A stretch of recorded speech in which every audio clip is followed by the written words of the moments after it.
প্রধান উপদেষ্টার ঘোষণার পর বাংলাদেশের রাজনীতিতে এখন আলোচনার কেন্দ্রবিন্দুতে ভোটের লড়াই।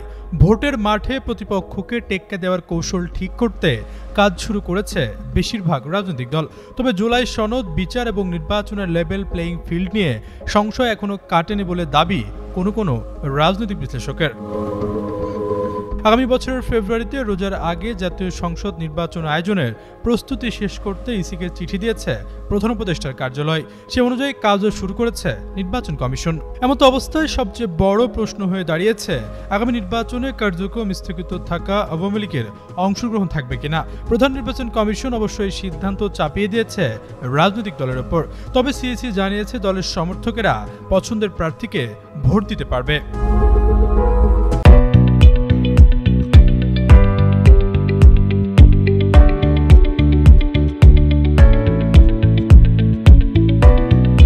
এদিকে বিশ্লেষকদের মত, খালি চোখে দেখলে মনে হতে পারে আগামী নির্বাচনে আওয়ামী লীগের অংশগ্রহণ থাকবে না। তবে ভোটের লড়াইয়ে ভিন্ন পথে হাঁটতে পারে কার্যক্রম নিষিদ্ধ থাকা রাজনৈতিক দলটি।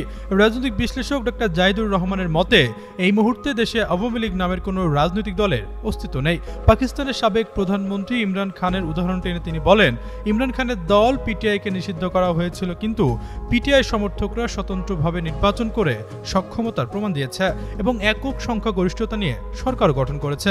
আওয়ামী লীগ সমর্থকরা চাইলেই স্বতন্ত্রভাবে নির্বাচনে অংশ নিয়ে সক্ষমতা প্রমাণ করতে পারে। তবে আওয়ামী লীগ নির্বাচন নিয়ে কি পরিকল্পনা করছে তা এখনো নিশ্চিত নয়। সবশেষ রাজধানী সহ দেশের বিভিন্ন স্থান থেকে দলটির বেশ কিছু সমর্থককে আটক করা হয়েছে। গোয়েন্দা পুলিশের একটি সূত্র বলছে, আগামী নির্বাচনকে বানচাল করতে নাশকতার পায়তারা করছে দলটি। এমনকি প্রশাসনও বিভেদ সৃষ্টির চেষ্টা করছে কার্যক্রম নিষিদ্ধ থাকা সংগঠনটি।